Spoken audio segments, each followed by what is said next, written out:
Tahukah anda, buli adalah jenayah di Malaysia? Ia bukan sekadar gurauan atau suka-suka. Perbuatan membuli boleh meninggalkan trauma emosi, kecederaan fizikal, malah memusnahkan masa depan mangsa. Buli boleh berlaku di mana sahaja, sekolah, asrama, tempat kerja dan media sosial.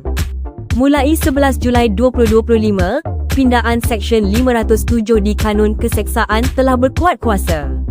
Seksyen ini memperuntukkan bahawa sesiapa yang melakukan perbuatan membuli boleh dikenakan hukuman penjara sehingga 3 tahun atau denda atau kedua-duanya sekali.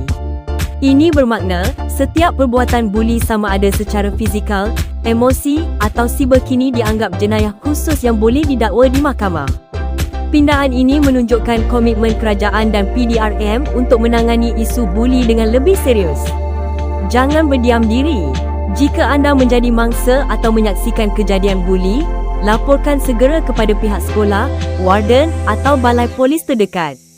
PDRM melalui GPT Sedar Buli bersedia membantu anda dengan maklumat, panduan dan sokongan yang diperlukan. Ingat, cegah buli sebelum parah. Bersama PDRM, kita lindungi generasi masa depan.